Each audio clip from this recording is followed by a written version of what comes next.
Welcome to டேஃபைஸ். இந்த வீடியோவில் என்ன பார்க்க போறோம்னா எஸ்எஸ்சியில் டெல்லி போலீஸ்க்கான நோட்டிஃபிகேஷன் போட்டிருக்காங்க. இந்த நோட்டிஃபிகேஷன் வந்து பார்த்தீங்கன்னா ஒரு 70 பேஜஸ் இருக்கு. நான் அதை கட் பண்ணி நம்மளுக்கு என்ன தேவையான இன்ஃபர்மேஷனோ அதை மட்டும் தான் கொண்டு வந்திருக்கேன். ரொம்ப கிறிஸ்பாக தான் இருக்கும். நம்ம ஒவ்வொரு டீட்டெயில்ஸாக பார்க்கலாம். என்னென்ன எஜுகேஷன் குவாலிஃபிகேஷன், என்ன யார் இதுக்கு எலிஜிபிள், என்ன மெடிக்கல் ஸ்டாண்டர்ட்ஸ் வேணும், என்ன எக்ஸாமு, என்ன சிலபஸ் எல்லாமே இருக்கு. நம்ம ஒவ்வொன்றா பார்க்கலாம். ஃபர்ஸ்ட் எடுத்தோன்னு என்னது, டெல்லி போலீஸில் கான்ஸ்டபிளுக்கான வேகன்சி மேல் அண்ட் ஃபீமேல் ரெண்டு பேருமே என்னது அப்ளை பண்ணலாம். Date for submission of online application எப்போ இருந்து அப்படின்னு பார்த்தீங்கன்னா 22/9/2025 21/10, அதாவது செப்டம்பர் 22 அக்டோபர் 21 வரைக்கும் ஒரு திட்டத்தில் ஒரு மாதம் இருக்குது. நமக்கு எக்ஸாம் வந்தோம்னா எப்பயுமே கரெக்டாக ஒரு 1 வீக் கழிச்சு அப்ளை பண்ணிங்கன்னா கரெக்டாக இருக்கும். சர்வரும் சரி, நம்ம அப்ளை பண்ணுறதுக்கு இப்போ ஏதாச்சும் மிஸ்டேக் பண்ணாமல் இருக்கிறதுக்கும் சரி, அதுதான் கரெக்டாக இருக்கும். லாஸ்ட் டேட் பார்த்தீங்கன்னா நம்ம ஆல்ரெடி பார்த்த மாதிரி தான் 21 அக்டோபர் 21. ஆன்லைன் பேமெண்ட்டுக்கு வந்து ஒரு நாள் எக்ஸ்ட்ரா கொடுப்பாங்க எப்பயுமே, ஏன்னா சர்வர் இஷ்யூவாக இருக்கும் அப்படின்னு சொல்லிட்டு சில நேரம் ஒரு நாள் எக்ஸ்ட்ரா கொடுப்பாங்க. அடுத்து கரெக்ஷன் விண்டோ. நீங்கள் ஏதாச்சும் தப்பு பண்ணிட்டீங்க, அப்ளை பண்ணுறப்ப மிஸ்டேக் ஆயிடுச்சு அப்படின்னா கரெக்ஷன் பண்ணுறதுக்கு 29 31 வரைக்கும் ஒரு 2 days கொடுத்துருக்காங்க. Okay, tentative schedule of computer based examination. இந்த எக்ஸாம் எப்போ அப்படின்னு பார்த்தீங்கன்னா ஒன்று டிசம்பர் மாதம் இல்லாட்டி ஜனவரி மாதம். இது டென்டேட்டிவாக சொல்லியிருக்காங்க. இப்போதைக்கு இந்த நோட்டிஃபிகேஷன் போட்டிருக்காங்க. அப்போ போட்டு ஒரு 3 months ஆர் 4 monthsல எக்ஸாம் வரும் அப்படின்ற மாதிரி டென்டேட்டிவாக சொல்லியிருக்காங்க. எதுக்கு இது முன்னாடியே சொல்கிறாங்க அப்படின்னா நம்ம ப்ரிப்பேர் பண்ண ஸ்டார்ட் பண்ணணும் அப்படின்றக்காண்டி தான். நெக்ஸ்ட் பே ஸ்கேல் பார்த்தீங்கன்னா லெவல் 3 ஒவ்வொரு பே ஸ்கேல் இருக்கும். அதாவது லெவல் 1, லெவல் 2, லெவல் 3 சொல்லிட்டு இருக்கும். அதில் level 3 pay scale one of the decent pay scale தான் இது. இது வந்து group C post, non gazetted post தான். ஓகே, டென்டேட்டிவ் வேகன்சி பார்த்தீங்கன்னா டோட்டல் வேகன்சி எவ்வளோனா 7565 வேகன்சி வந்து டோட்டல் வேகன்சி. ஓகே, இதில் வந்து மேலுக்கு எத்தனை, ஃபீமேலுக்கு எத்தனை. இது எக்ஸ் சர்வீஸ் மேன்ல மேலுக்கு எவ்வளோ போஸ்ட்டு. இப்போ எக்ஸ் சர்வீஸ் மேன்ல 2 பேர் இருப்பாங்க. மற்ற ஆர்மியில் ஒர்க் பண்ணுறவங்க, அதுக்கப்புறம் அதில் கமாண்டோவில் இருக்கவங்களும் இருப்பாங்க. அப்போ கமாண்டோவில் இருக்கவங்களுக்கு அதர்ஸ் 2 பேருக்குமே கொடுத்துருக்காங்க. யூஆர் அப்படின்றது general category, EWS, OBC, SC, ST total எல்லா வேகன்சி கொடுத்துருக்காங்க. இப்போ மேல் கேண்டிடேட் பார்த்தீங்கன்னா 1914 வேகன்சி ஜென்ரலில், இடபிள்யூஎஸ்ல 456, ஓபிசியில் 967, எஸ்சியில் 729, எஸ்டியில் 342, டோட்டலாக 4408. ஃபீமேல் பார்த்தீங்கன்னா அதே தான் 1047, 249, 531 இதெல்லாம் ஜென்ரல், இடபிள்யூஎஸ், ஓபிசி, எஸ்சி, எஸ்சின்னு பிரிச்சே கொடுத்துருக்காங்க. இந்த ரெண்டு பார்த்தீங்கன்னா நம்மளுக்கு கிடையாது. யாருக்கு, எக்ஸ் சர்வீஸ் மேன் மட்டும்தான் இந்த போஸ்ட். இந்த போஸ்ட் பார்த்தீங்கன்னா number of vacancies provisional and liable to change அப்படின்னு சொல்றாங்க. அதாவது போஸ்டிங் வந்து கூடவும் செய்யலாம், குறையும் செய்யலாம் அப்படின்னு சொல்றாங்க. மோஸ்டா குறையாது, கூட தான் வாய்ப்பு இருக்கு இதோட. அடுத்து ஏஜ் லிமிட். ஏஜ் லிமிட் பார்த்தீங்கன்னா நார்மல் ஏஜ் லிமிட். இது வந்து என்ன, ஜென்ரல் கேட்டகரி. யூஆருக்கு பார்த்தீங்கன்னா 18 to 25 தான் நார்மல் ஏஜ் லிமிட். இது லோயர் ஏஜ் லிமிட், இது upper age limit. Date of பர்த்தும் கொடுத்துருக்காங்க. ஓகே, இப்போ இதுவே நம்ம வந்து ஓபிசியா இருந்தோம் அப்படின்னா 3 years ரிலாக்ஸேஷன் இருக்கும் ஏஜ்ல. இதுவே எஸ்சி எஸ்டியா இருந்தோம்னா 5 years இருக்கும் ஏஜ் ரிலாக்ஸேஷன்ல. அப்படின்னா என்ன அர்த்தம், இப்போ 18 to 25 ஜென்ரலா இருக்கா. இப்போ நீங்க ஓபிசி வச்சிருந்தீங்க அப்படின்னா 18 to 28. இதே நீங்க வந்து எஸ்சி எஸ்டியா இருந்தீங்கன்னா 18 to 30. இந்த ஏஜ் வரைக்கும் நீங்கள் எக்ஸாம் அப்ளை பண்ணிக்கலாம். ஓபிசி தான் நம்ம ஓபிசி சர்டிஃபிகேட் வாங்கணும். ஃபஸ்ட்டு நம்ம இன்கம் சர்டிஃபிகேட் அப்ளை பண்ணணும். இன்கம் சர்டிஃபிகேட் அப்ளை பண்ணி அதை வச்சு நம்ம ஓபிசி சர்டிஃபிகேட் வாங்கணும். வாங்காதவங்க வாங்கிடுங்க. ஓகே, இந்த எக்ஸாம் பார்த்தீங்கன்னா will be conducted in English and Hindi. Okay, இது ரொம்ப முக்கியமான பாயிண்ட். இந்த எக்ஸாம் பார்த்தீங்கன்னா இங்கிலீஷ் மற்றும் ஹிந்தியில் மட்டும்தான் இருக்கும். அதில் இன்னொரு என்ன விஷயம் அப்படின்னா, இந்த சிலபஸ் பேட்டர்னில் இங்கிலீஷ்ன்ற தனி செக்ஷனே கிடையாது. இங்கிலீஷ் இல்லாமல் இப்போ ஆர்ஆர்பி படிக்கிறாங்கல்ல, அவங்களுமே இதை அட்டன் பண்ணலாம். மோரார்லெஸ் ஆர்ஆர்பி சிலபஸ் தான். நம்ம சிலபஸ் வரப்போ அதை பார்க்கலாம். ஓகே, இப்போ எக்ஸாம் முடிஞ்சிருச்சு, சிபிஇ முடிஞ்சிருச்சு, கம்ப்யூட்டர் பேஸ்ட் எக்ஸாம் முடிஞ்சு அப்படின்னு பார்த்தீங்கன்னா அடுத்து physical endurance and measurement test will be scheduled and conducted by the Delhi police in Delhi after the declaration of result. அதாவது ஃபர்ஸ்ட் உங்களுக்கு கம்ப்யூட்டர் பேஸ்ட் எக்ஸாமினேஷன் நடக்கும். இந்த எக்ஸாமில் குவாலிஃபை ஆகிறவங்க அடுத்து வந்து ஃபிசிக்கல் டெஸ்ட் கூப்பிடுவாங்க, ஃபிசிக்கல் குவாலிஃபிகேஷனுக்கு. ஃபிசிக்கல் எண்டூரன்ஸ் டெஸ்ட்டில் உங்களுக்கு ரேஸ், ரன்னிங் ரேஸ் இருக்கும், அதுக்கப்புறம் லாங் ஜம்ப் இருக்கும், அப்புறம் ஹை ஜம்ப் இருக்கும். அது நம்ம யார் யார் என்னன்றதை நம்ம பார்க்கலாம் வரிசையாக. இதுதான், இது வந்து உங்களுக்கு குவாலிஃபைங் நேச்சராக தான் இருக்கும். Will be in qualifying nature. இந்த சிபிஇ இருக்குல்ல, இது வந்து ஆன்லைன் டெஸ்ட் தான். இது வந்து நியர்பை டிஸ்ட்ரிக்டில் நீங்கள் எழுதிக்கலாம். இப்போ தமிழ்நாட்டில் இருக்கோன்னா தமிழ்நாட்டில் நியர்பை டிஸ்ட்ரிக்ட் சென்டர்ஸ் கொடுத்துருப்பாங்க, அங்கே போய் எழுதிக்கலாம். ஆனால் இந்த ஃபிசிக்கல் எண்டூரன்ஸ் நீங்கள் கண்டிப்பாக டெல்லி தான் போகணும். ஏன் அப்படின்னா இந்த போஸ்டிங் வந்து டெல்லி போலீஸ் அப்படின்றது உங்களுக்கு போஸ்டிங்கே டெல்லியில் தான். ஸோ நீங்கள் இதுக்கு வந்து கண்டிப்பாக டெல்லி போய் தான் ஆகணும், வேற வழி இல்லை. Next qualification. Education qualification 10th + 2. ஆக்சுவலாக என்னது 12th குவாலிஃபிகேஷன் தான் இதோடது. நம்ம பார்த்துக்கோங்க, ஜிடிக்கு எப்படி 10th குவாலிஃபிகேஷனோ அது மாதிரி இதுக்கு 12th குவாலிஃபிகேஷன். மற்றபடி சும்மா வேற கொடுத்துருப்பாங்க 11th பாஸ், இது ஏஜ் ரிலாக்ஸேஷன் கொடுத்துருப்பாங்க. அவங்க ஒருவேளை டெல்லி போலீஸில் வந்து இருந்தாங்க அப்படின்னா, சர்வ் பண்ணியிருந்தாங்க, ரிட்டையர் ஆகிட்டாங்க, இல்லை அதில் இறந்துருந்தாங்க அப்படின்னா அவங்களுக்கு வந்து ஏஜ் அவங்களுக்கு வந்து நம்மளுக்கு வந்து ரிலாக்ஸேஷன் கொடுத்துருப்பாங்க 11th பாஸ் ஆயிருந்தால் போதும் அப்படின்ற மாதிரி. ஓகே, அடுத்து இது ரொம்ப முக்கியமான பாயிண்ட்.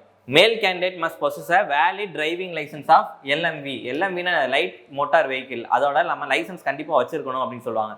இதை வந்து நீங்கள் பைக் லைசன்ஸ் இருக்கலாம், இல்லை கார் லைசன்ஸ் ரெண்டுமே வச்சுக்கலாம். ரெண்டில் ஏதாவது ஒன்று இருந்தால் கூட போதுமானது தான். Learner licence is not accept. LLR வச்சிருப்போம்ல, நம்ம டிரைவிங் லைசன்ஸ்க்கு முன்னாடி ஃபர்ஸ்ட் எல்எல்ஆர் கொடுப்பாங்க, அது வச்சிருந்தா அக்செப்டபிள் கிடையாது அப்படின்னு சொல்றாங்க. சரி, ஓகே, நான் எக்ஸாம் அப்ளை பண்றப்பே அதை வச்சிருக்கணுமான்னு கேட்டால் கிடையாது. இப்போ நீங்க இல்லைன்னா கூட நீங்க ஃபர்ஸ்ட் அப்ளை பண்ணி வாங்கிடலாம். இது எப்போ உங்களுக்கு தேவை அப்படின்னா நீங்க பிசிக்கல் டெஸ்ட் போறப்ப தான் உங்களுக்கு தேவை. ஸோ அதுக்கு முன்னாடி இல்லாதவங்க அப்ளை பண்ணி வாங்கி வச்சுக்கோங்க. அடுத்து incentive to NCC certificate rules. நம்ம என்சிசி சர்டிஃபிகேட் வச்சிருந்தோம் அப்படின்னா அதுக்கு வந்து சில விஷயங்கள் இருக்கு, அது என்னன்னு பார்க்கலாம். இப்போ என்சிசிலே 3 இருக்கு, A, B, C சர்டிஃபிகேட் அப்படின்ட்டு.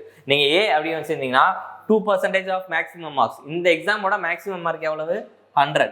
அதுல 2%. அப்ப 2 மார்க்ஸ் உங்களுக்கு போனஸா கிடைக்கும். எப்ப அப்படின்னா நீங்க A சர்டிஃபிகேட் வச்சிருந்தா. B வச்சிருந்தீங்க அப்படின்னா 3 மார்க்ஸ். C வச்சிருந்தீங்கன்னா அதிகபட்சமா உங்களுக்கு 5 மார்க்ஸ் கிடைக்கும். மொத்தமா டோட்டல் மார்க்ஸ்ல மேக்ஸிமம் மார்க்ல இருந்து 2%, 3%, 5%. நீங்க என்ன சர்டிஃபிகேட் வச்சிருக்கீங்களோ அந்த சர்டிஃபிகேட்டை பொறுத்து உங்களுக்கு கிடைக்கும். அடுத்து ஆன்லைன் அப்ளிகேஷன் ஃபீஸ் பாத்தீங்கன்னா உங்களுக்கு 100 rupees.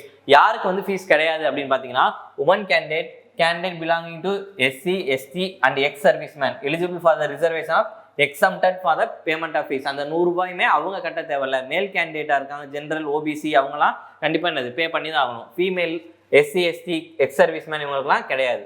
ஓகே, அடுத்து commission value uniform correction charge. அதாவது நம்ம ஃபர்ஸ்ட் பார்த்தோம் இல்லையா, கரெக்ஷன் விண்டோன்னு சொல்லி பார்த்தோம்ல, அதுல நம்ம வந்து கரெக்ஷன் பண்ணணும் அப்படின்னா ஃபர்ஸ்ட் டைம் கரெக்ஷன் பண்றதுக்கு 200 ரூபா, செகண்ட் டைம் அதுலேருந்து திருப்பி நான் இன்னொரு தப்பு பண்ணிட்டேன் அதுலேருந்து கரெக்ஷன் பண்ணணும்னா 500 ரூபா.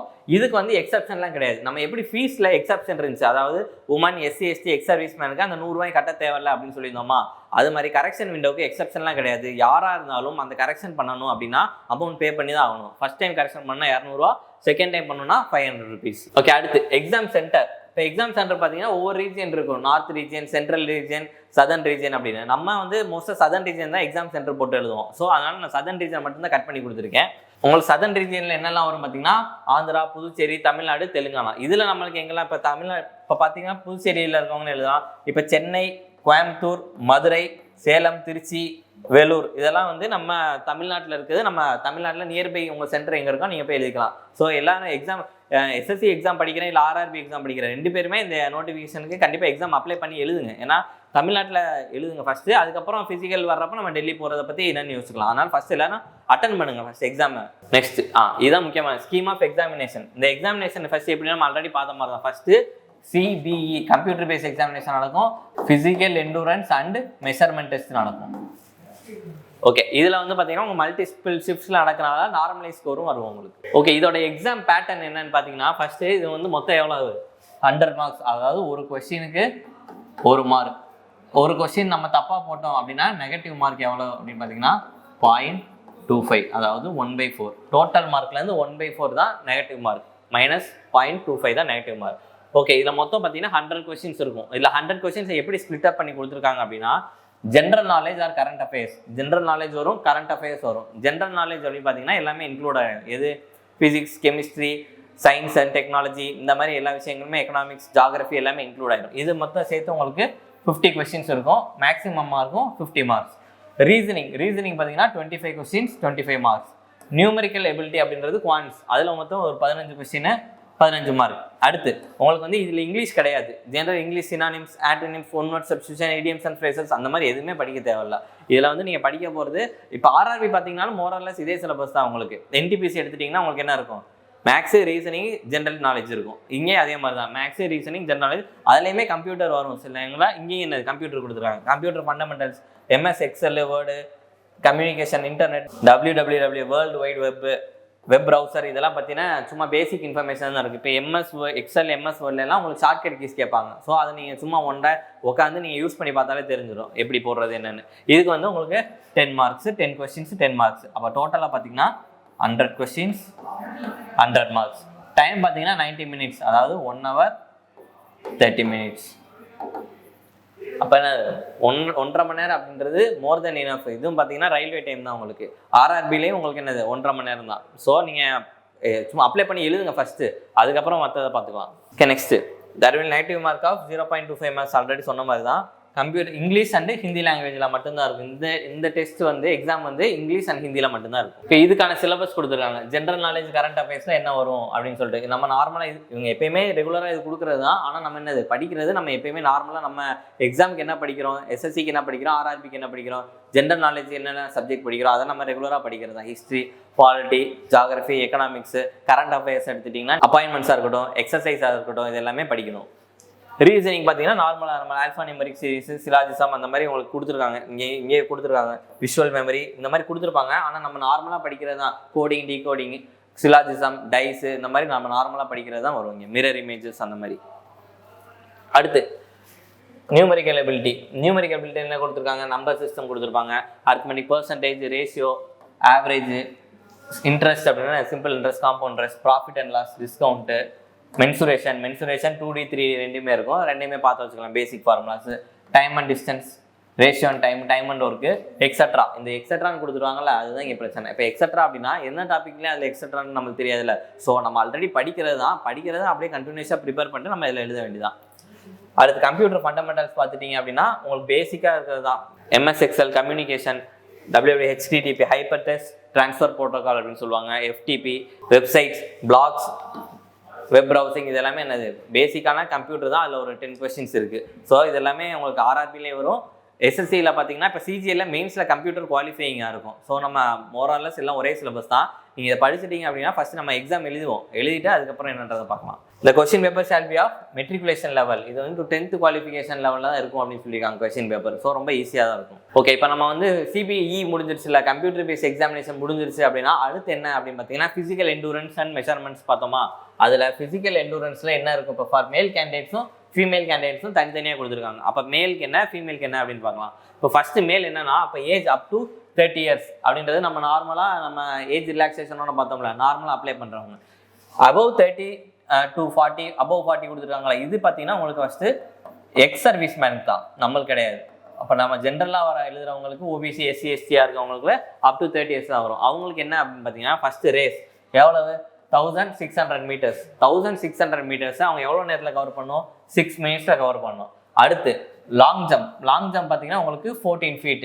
அடுத்து ஹை ஜம்ப் பார்த்தீங்கன்னா 3 feet 9 inches, 3 அடி 9 inch நீங்கள் வந்து ஹை ஜம்ப்புக்கு வந்து நம்ம இது பண்ணணும். அடுத்து இதில் வந்து ரேஸ் இருக்குல்ல, இந்த ரன்னிங் ரேஸில் குவாலிஃபை ஆகிறவங்க தான் அடுத்து லாங் ஜம்புக்கும் ஹை ஜம்புக்கும் போவாங்க. நான் ரன்னிங் ரேஸ்லேயே நான் வந்து குவாலிஃபை ஆகலை அப்படின்னா நீங்கள் அடுத்ததுக்கு போக முடியாது. அடுத்தது லாங் ஜம்பாக இருக்கட்டும், ஹை ஜம்பாக இருக்கட்டும், உங்களுக்கு 3 chances கொடுப்பாங்க. 3 chances ஒரு சான்ஸில் நீங்கள் கிளியர் பண்ணால் போதும், அதான் கொடுத்துருப்பாங்க. இந்த long jump and high jump will been clear in only of the 3 chances. 3 chances ஒரு சான்ஸில் நீங்கள் கிளியர் பண்ணால் போதும். அடுத்து there shall be no appeal against disqualification. அதாவது உங்களை டிஸ்குவாலிஃபை பண்ணிட்டோம் அப்படின்னா நாங்கள் வந்து ஆர்கியூலாம் பண்ணிட்டு இருக்கக்கூடாது. அவங்க குவாலிஃபை அவங்க ஒன்ஸ் என்ன போர்டு என்ன டிசைட் பண்ணுதோ அதுதான் அப்படின்ற மாதிரி சொல்லியிருக்காங்க. ஓகே, இதுக்கு என்ன ஃபிசிக்கல் மெஷர்மெண்ட் என்ன இருக்கணும் அப்படின்னு பார்த்தீங்கன்னா மினிமம் ஹைட் வந்து 170 meters இருக்கணும் அப்படின்னு சொல்லியிருக்காங்க. மினிமமாக நம்ம நார்மல் ஹைட் வந்து 170 meters இருக்கணும் அப்படின்னு. 5 centimeter ஃபார் எஸ்டி கேண்டிடேட். இப்போ எஸ்டி கேண்டிடேட்டாக இருந்தாங்க அப்படின்னா அவங்களுக்கு ரிலாக்ஸபிள் அப் டு 5 centimeter. அப்படின்னா என்னன்னா அவங்க 165 centimeter இருந்தால் கூட அவங்க எலிஜிபிள் தான் அப்படின்னு சொல்லியிருக்காங்க. யாருக்கு, ஒன்லி ஃபார் எஸ்டி. எஸ்சிக்கு கேட்டிங்கன்னா எஸ்சி கிடையாது, ஒன்லி எஸ்டி பீப்புளுக்கு மட்டும் தான் கொடுத்துருக்காங்க அவங்க. ஓகே, அடுத்து செஸ்ட் மெஷர் பண்ணி பார்த்தீங்கன்னா 81 centimeter, minimum of 4 centimeter expansion. இதுலேயுமே relaxable up to 5 centimeter for ST candidate அப்படின்னு கொடுத்துருக்காங்க. அடுத்து அதே மாதிரி தான் physical endurance for female candidate. Female candidate என்ன கொடுத்துருக்காங்க அப்படின்னா அதே மாதிரி தான் 1600 meters 8 minutes, லாங் ஜம்ப் வந்து 10 feet, ஹை ஜம்ப் வந்து 3 feet. இந்த கேண்டிடேட் ஹூ குவாலிஃபை அதே தான், சேம் தான். மேலுக்கு என்ன பார்த்தோமோ அதே தான் ஃபீமேலுக்கு. ஃபஸ்ட்டு வந்து நீங்கள் ரேஸ் குவாலிஃபை ஆகணும். ரேஸ் குவாலிஃபை ஆனால் தான் நீங்கள் லாங் ஜம்ப்புக்கும் ஹை ஜம்ப்புக்கும் போக முடியும். இந்த ஃபிசிக்கல் எல்லாமே உங்களுக்கு குவாலிஃபைங் நேச்சர் தான். அடுத்து இவங்களுக்கு என்ன மெஷர்மெண்ட் சொல்லியிருக்காங்கன்னா இவங்களுக்கு அதே மாதிரி தான். ஃபஸ்ட்டு வந்து என்ன சொல்லியிருக்காங்க, 157 centimeter இருக்கணுமா. 157 centimeter நார்மலாக எல்லாரும் இருக்கணும் அப்படின்னு சொல்லியிருக்காங்க. இதில் வந்து 2 centimeter ரிலாக்ஸபிளாக எஸ்சி கேண்டிடேட். ஃபீமேலில் நீங்கள் எஸ்சியாகவும் இருக்கலாம், எஸ்டி கேண்டிடேட்டாகவும் இருக்கலாம். அவங்களுக்கு வந்து 2 centimeter ரிலாக்ஸேஷன் அப்படின்னா 155 centimeter. 155 சென்டிமீட்டர் இருந்தாலே இவங்க 2 பேருமே எலிஜிபிள் தான். ஆனால் மேலுக்கு வந்து என்ன சொல்லியிருக்காங்க, 5 centimetre for only ST candidate மட்டும்தான். ஃபீமேல வந்து எஸ்சி எஸ்டி 2 பேருக்குமே 2 சென்டிமீட்டர் ரிலாக்ஸேஷன் கொடுத்துருக்காங்க. அடுத்து மெடிக்கல் ஸ்டாண்டர்டில் ரொம்ப கண்டிப்பாக என்ன சொல்லியிருக்காங்கன்னா வித்தவுட் கிளாஸஸ் ரொம்ப முக்கியம். கிளாஸ் இல்லாமல் கண்டிப்பாக நம்மளுக்கு 6/12 விஷன் வந்து 6/12 இருக்கணும். 2 ஐஸ்லையுமே. கலர் பிளைண்ட்னஸ் இருக்கவங்க இல்லை கிளாஸ் பண்ணியிருக்காங்க, லேசிக் சர்ஜரி பண்ணியிருக்கவங்களாம் நமக்கு எலிஜிபிள் கிடையாது அப்படின்னு சொல்லியிருக்காங்க. அதான் சொல்லியிருக்கேன், glass free from colour blindness அவங்களுக்கு இருக்கக்கூடாது. Without any cost wearing glass or surgery improvement freedom from defect.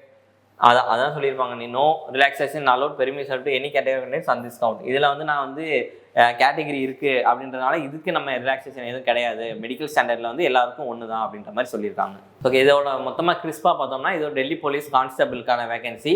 இது வந்து எக்ஸாம் வந்து நீங்கள் ப்ரிலிம்ஸ் அதாவது சிபிஇ அப்படின்றது நீங்கள் உங்கள் நியர்பை டிஸ்ட்ரிக்டில் எங்கன்னா அப்போ அவங்க கொடுத்துருக்க சென்டர்ஸில் நீங்கள் போய் எழுதிக்கலாம். ஆனால் ஃபிசிக்கலுக்கு வந்து நீங்கள் கண்டிப்பாக டெல்லி தான் போகணும். அதே மாதிரி உங்களுக்கான போஸ்டிங்கும் கண்டிப்பாக டெல்லியில் தான் இருக்கும். ஸோ இந்த நோட்டிஃபிகேஷனை முன்னிட்டு நம்ம நியூ பேட்ச் ஸ்டார்ட் பண்ண போகிறோம். இந்த பேட்சில் சேரணும், இந்த பேட்சை பற்றி டீட்டெயில்ஸ் வேணும் அப்படின்னு நினைக்கிறவங்க 8438219900 இந்த நம்பரை கான்டாக்ட் பண்ணிங்க அப்படின்னா உங்களுக்கு நியூ பேட்சஸ் பற்றின இன்ஃபர்மேஷன் கொடுப்பாங்க. டெல்லி போலீஸ்க்கு நம்ம நியூ பேட்ச் தனியாக ஸ்டார்ட் பண்ண போகிறோம். வேறு இந்த பேட்சில் சேரணும் அப்படின்னு நினைக்கிறவங்க, இந்த பேட்சை பற்றி டீட்டெயில்ஸ் தெரிஞ்சுக்கணும்னு நினைக்கிறவங்க இந்த நம்பருக்கு கான்டாக்ட் பண்ணுங்கள். தேங்க்யூ.